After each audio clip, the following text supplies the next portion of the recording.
Воистину, нет ничего более отвратного, нежели монстрионы. Их там натуры противные, ведьмаками именуемые. Приветствую всех! Сегодня мы поговорим о ведьмаках из одноименной саги, о тех самых охотниках на монстров и истребителей чудищ, о единственной надежде простого люда. Но действительно ли они столь эффективны в борьбе с монстрами?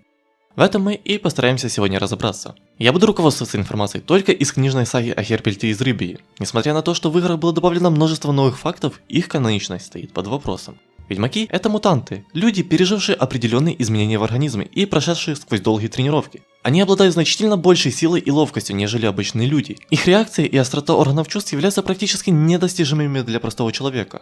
Ведьмаки способны употреблять эликсиры, особые зелья, являющиеся смертельно опасными для обычного человека, которые увеличивают их и без того высокие физические показатели. Также они обладают примитивной магией, знаками. Итак, сегодня мы попробуем разобраться, почему ведьмаки как концепт идеального охотника на монстров являются не столь эффективными, как принято считать жителями Неверленда и фанатами истории о Гарольде из серии. Мы будем рассматривать не конкретных личностей, а скорее собирательный общий образ ведьмака Школы Волка, ведь представителей других школ нам в книгах не показали.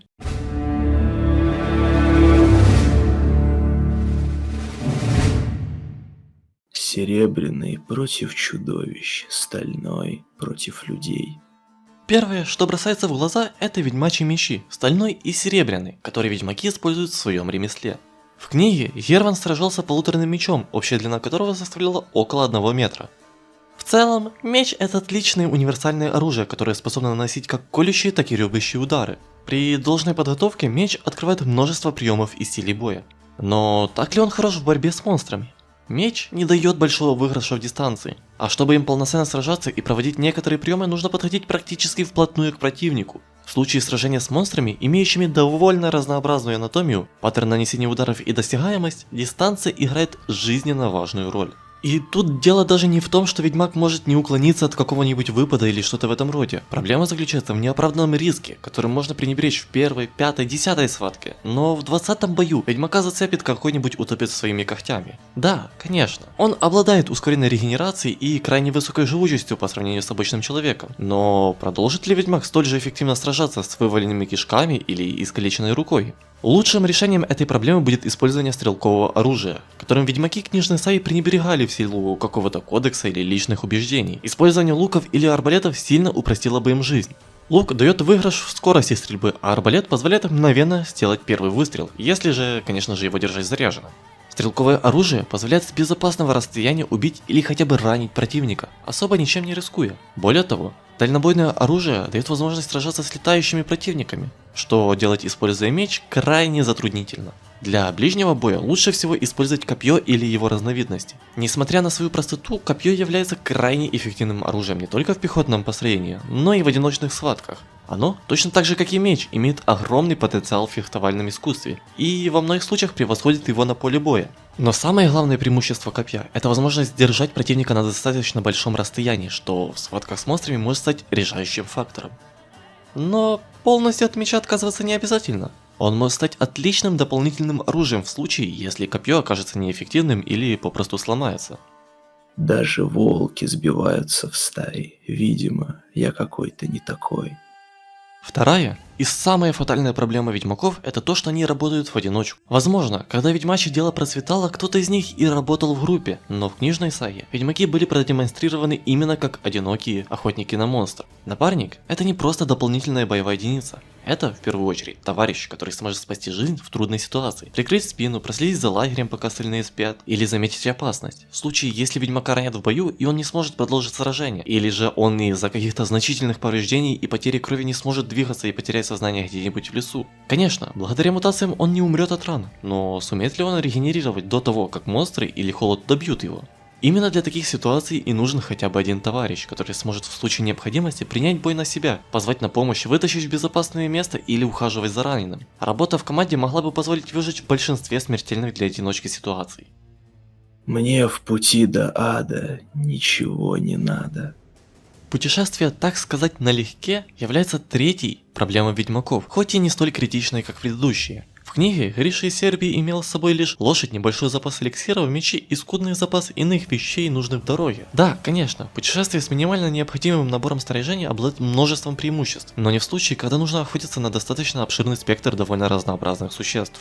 Клевцы и топоры для существ с толстым панцирем, различные колотушки и прочее дробящее оружие для уничтожения каких-нибудь каменных троллей, большой запас бомб, мощные капканы, позволяющие ранить или убить противника с минимальными рисками, тяжелый арбалет или даже небольшое стационарное орудие для борьбы с крупными целями вроде грифона, виверны или великанов.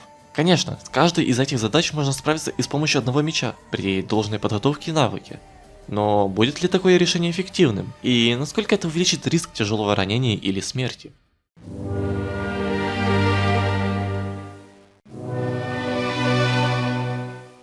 Ведьмаки, как ни странно, не вырастают на деревьях, их путь начинается в так называемых ведьмачьих школах. Это полноценные крепости, находящиеся подальше от человеческих глаз.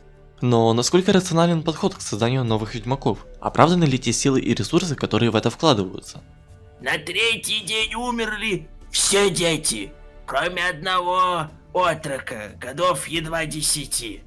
Путешествуя по миру, ведьмаки ищут подходящих детей, дабы подготовить из них новых представителей своего цеха. Это не обязательно должно быть по праву неожиданности. Чаще всего это были сироты и беспризорники. И я практически уверен, нередко случались и случаи воровства детей. Так что предвзятое отношение к ведьмакам в какой-то мере может быть оправданным. Этих детей приводили в ведьмачьи крепости, и после подготовки они проходили испытания травами, при котором выживало лишь 2-3 человека из 10. Еще кто-то умирал при последующих тренировках. Многие погибали во время последнего испытания перед получением медальона, а также постоянные смерти молодых ведьмаков в первые годы считались абсолютной нормой. И сколько же всего детей нужно пустить в расход, чтобы получить более-менее опытного ведьмака?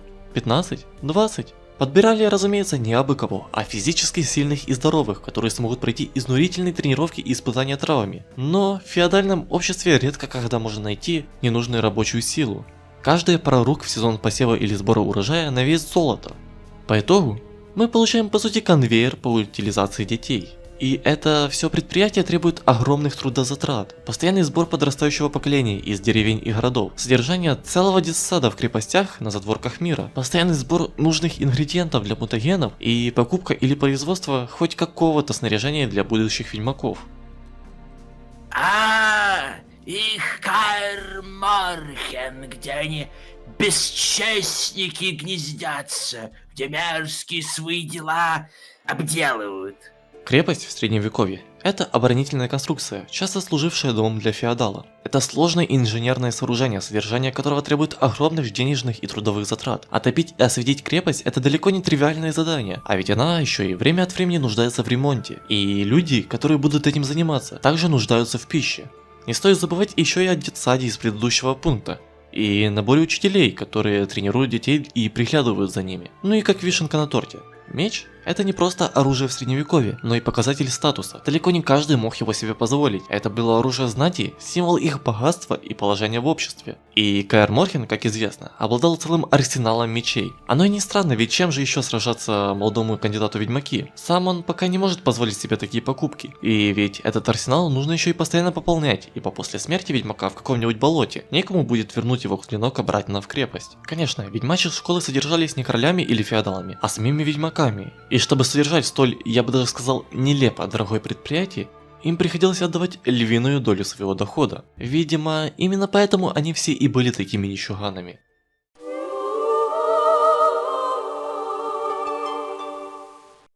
По итогу, мы имеем не самую эффективную боевую единицу, подготовка которой требует баснословного количества сил и денег. Но какими будут альтернативы? Кто как не они смогут спасти простой люд от кровавых бестий? Здесь мы имеем два варианта.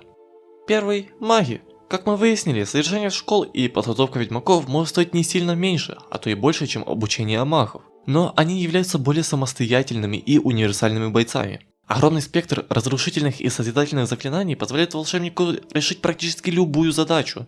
И уж с охотой на монстров они точно справятся.